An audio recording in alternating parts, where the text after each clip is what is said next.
The eviction notice felt heavy in my hands as I stared at my brother Marcus across our grandmother's kitchen table. He lounged in her favorite chair, feet propped up on the antique wood, wearing that insufferable smirk I'd grown to hate over the years.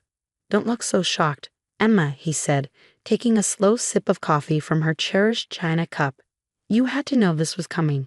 Grandma always liked me best." My name is Emma Chin, and at 32, I was facing homelessness thanks to my own brother's greed. Our grandmother Rose had passed away 3 months ago, leaving behind her Victorian home where I lived and cared for her during her final years. Marcus hadn't visited once during that time, too busy with his real estate ventures in the city to spare even an hour for the woman who'd raised us after our parents died. The house had been in our family for generations, its walls holding countless memories of Sunday dinners, holiday celebrations, and quiet evenings spent listening to Grandma Rose's stories. I'd moved in 2 years ago when her health started declining, putting my career as an art conservator on hold to become her full-time caregiver. "She wouldn't do this," I said, my voice steadier than I felt. "She promised me I could stay here." Marcus's laugh was sharp and cruel. "Promises don't mean anything without legal documentation, sis. And these papers," he waved the deed in front of me, "say everything belongs to me now, including this dusty old house." I watched him carelessly handle the documents our grandmother had treasured, remembering how carefully she'd stored them in her antique secretary desk upstairs. The same desk where she'd kept her most precious possessions, old photographs, letters, and— "You went through her things," I said, the realization hitting me. "You searched her desk." "Of course I did," he scoffed. "Someone had to handle the legal matters while you were busy playing nurse. Found these buried under a bunch of worthless old papers. Lucky for me, right?" The casual way he dismissed our grandmother's treasures made my blood boil, but I kept my expression neutral. Marcus had always been like this, entitled, manipulative, seeing everything and everyone as pieces to be moved around in his game of acquisition and control. 30 days, he continued, standing up and adjusting his expensive suit. "That's more than generous, considering.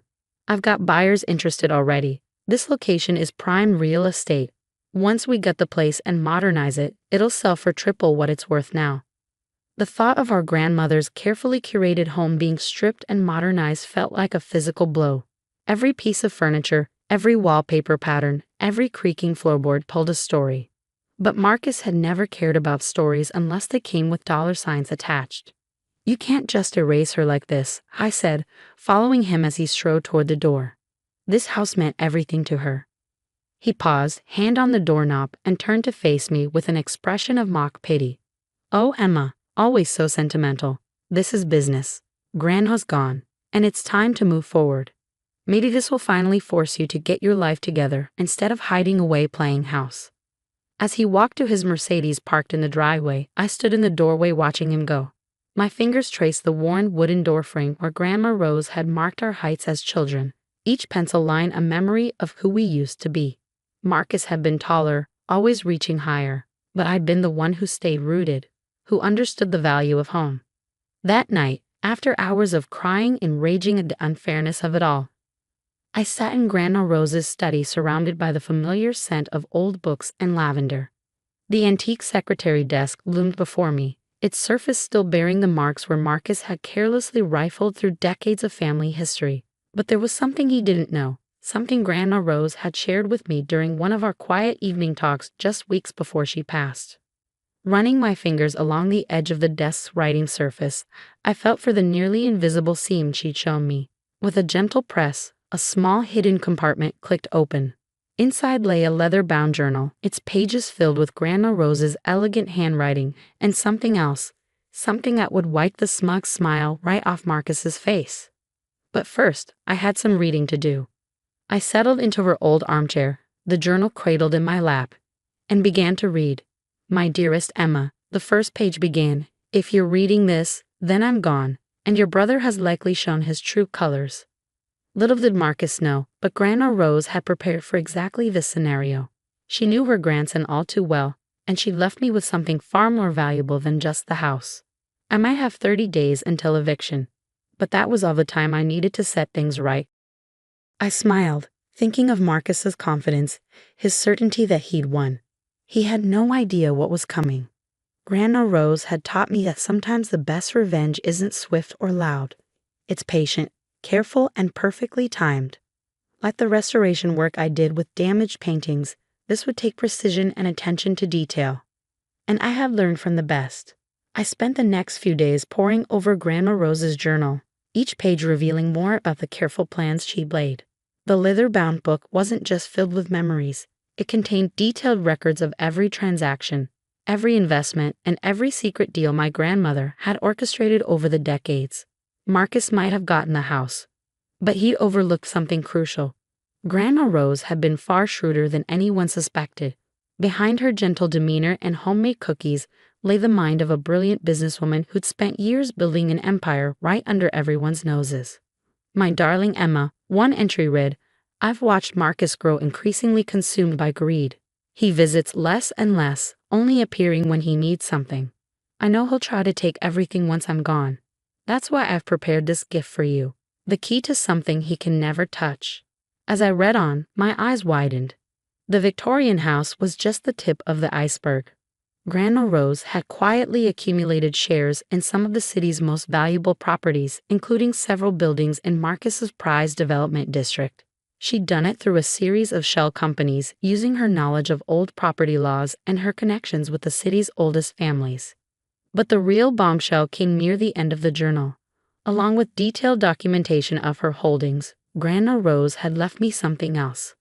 Proof that Marcus had been engaging in fraudulent real estate practices for years. She kept meticulous records of his schemes, the way he'd manipulated property values and deceived elderly homeowners. "I couldn't stop him," she wrote, "but I could document everything. The choice of what to do with this information is yours, my dear. Use it wisely." I called my friend Sarah, a corporate lawyer I'd known since college. "Can you come over?" I asked, my voice trembling with excitement.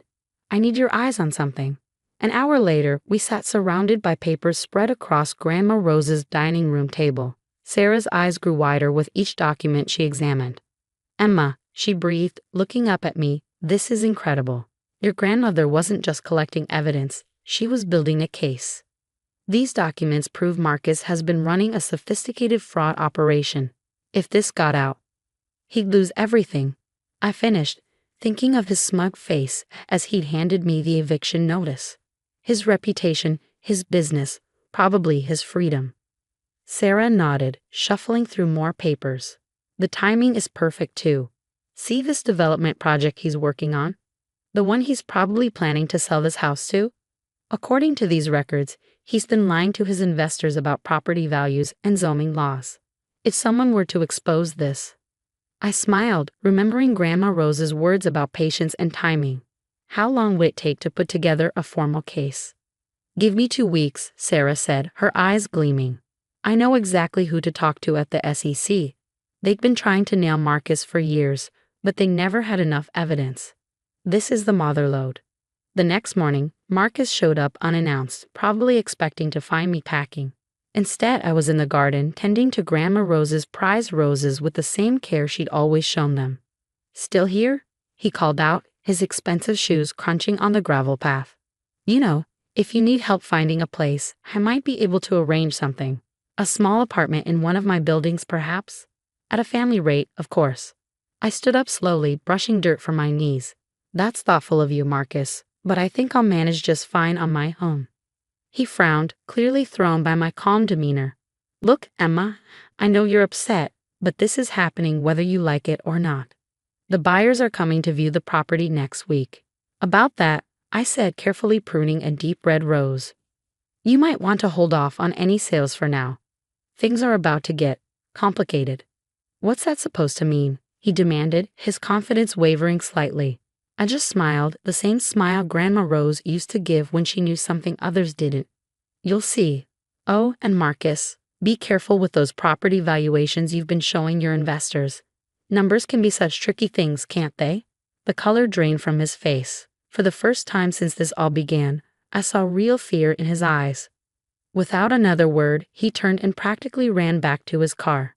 That evening, as I sat in Grandma Rose's favorite chair watching the sunset paint the garden in shades of gold, I felt her presence stronger than ever.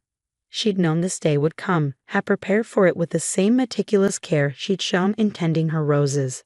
Each thorny problem needed careful handling, she used to say, but with patience and the right tools, any garden could bloom.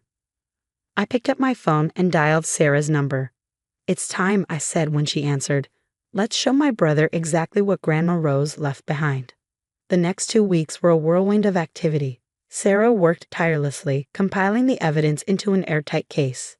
Meanwhile, I noticed increased activity around Marcus's office. Cars coming and going at odd hours, lights burning late into the night. He was scrambling, probably trying to cover his tracks. But it was too late. The hammer fell exactly 20 days after he'd served me with the eviction notice. The SEC investigation became public, and Marcus's carefully constructed world began to crumble. His investors pulled out, his partners distanced themselves, and his reputation, the thing he'd valued above all else, lay in tatters. The morning the story broke in the local papers, I stood in Grandma Rose's kitchen making her signature lavender tea. The headline stared up at me from the counter. "Local real estate mogul under investigation for massive fraud scheme." My phone buzzed with a text from Marcus. "We need to talk. Now." I took my time responding, remembering all the times he'd ignored Grandma Rose's calls when she was sick, all the family dinners he'd missed, all the memories he'd been too busy to make. "Sorry," I texted back. "I'm rather busy today. But don't worry, we have plenty of time to talk. About 10 more days, by my count." 10 days. That's how long it took for Marcus's empire to completely unravel. The SEC investigation revealed everything. The fraudulent property valuations, the forged documents, the elderly residents he pressured into selling their homes for a fraction of their worth. His investors fled in droves, his business partners disappeared, and his reputation lay in ruins. I was in Grandma Rose's garden when he finally showed up, looking nothing like the polished real estate mogul who'd smugly handed me an eviction notice. His expensive suit was wrinkled, his hair disheveled, and the arrogant smirk had been replaced by something closer to desperation. "You did this," he said, his voice hoarse. "You destroyed everything I built." I continued pruning the roses, just as Grandma had taught me. "No, Marcus, you did this to yourself. I just showed everyone who you really are." He collapsed onto the garden bench, head in his hands. How did you know about all of it?" "Grandma Rose knew," I said simply. "She kept records of everything. Every shady deal, every manipulated sale. She saw who you really were long before anyone else did." He looked up sharply. "That's impossible. She was just a sweet old lady who baked cookies and tended her garden." I couldn't help but laugh. That's exactly what she wanted everyone to think. But Grandma Rose was smarter than any of us knew. While you were busy building your house of cards, she was building something real. Something that would last. I pulled out a thick envelope from my pocket, the final piece of Grandma Rose's plan. "Did you know she owned controlling shares in half the properties in your development district? Through various shell companies, of course. She left them all to me." Marcus's face went pale. "You're lying." "Check the records," I said, handing him the envelope. "It's all there. The properties, the companies, everything. She spent years quietly buying up land while you were focused on quick profits and flashy deals." His hands trembled as he read through the documents. "This can't be real. She was just Grandma." "She was so much more than that," I said firmly. "She built an empire right under your nose, and you never noticed because you were too busy looking down on her. Too busy to visit, too busy to call, too busy to see what was right in front of you." I watched as the reality of his situation sank in. Not only had his fraudulent practices been exposed, but now he was learning that the real power in a family had been quietly passing to me all along. "What are you going to do?" he asked, his voice barely a whisper. I looked around the garden at the roses Grandma had tenderly cultivated for decades. "First, I'm staying in this house. It means too much to too many people to be torn down for another soulless development project. And then I'm going to run things the way Grandma would have wanted. No more pushing out elderly residents. No more destroying historic properties for profit. We're going to preserve what matters, build something meaningful." He stood up, shoulders slumped in defeat. "You won? Just like that?" "This was never about winning, Marcus. It was about doing what's right, something you forgot a long time ago." As he walked away, I could almost feel Grandma Rose's presence beside me. Smell her signature lavender perfume on the breeze. She'd given me more than just property and power. She'd given me a chance to set things right, to protect the community she loved so much. The next morning, I woke up early and went to the kitchen, just as I had every morning when Grandma was alive. I made her favorite lavender tea in her cherished china cup and sat in her chair, watching the sunrise paint the garden gold. On the table before me lay the morning paper, its headline announcing Marcus's resignation from his company and voluntary cooperation with federal investigators. Beside it sat Grandma Rose's journal, open to its final page. "Remember, my darling Emma," she'd written, "true wealth isn't measured in property deeds or bank accounts. It's measured in the lives we touch, the communities we build, and the legacy we leave behind. I trust you to carry this forward, to build something beautiful from what I've left you. And never forget, sometimes the sweetest victories come from the most carefully tended gardens." I smiled, sipping my tea and watching the morning light dance across her roses. Marcus had thought he'd won when he found those property deeds, never realizing that Grandma Rose had orchestrated everything, laying the groundwork for a victory that went far beyond mere possession of a house. She'd known exactly what she was doing, cultivating not just her beloved roses, but a future where her true values could flourish. And now, thanks to her careful planning and patient wisdom, that future was finally blooming. In the end, it wasn't just about keeping the house or exposing Marcus's schemes. It was about honoring Grandma Rose's real legacy, one built on patience, wisdom, and the understanding that true wealth grows slowly, like her roses, nurtured by care and attention rather than greed and haste.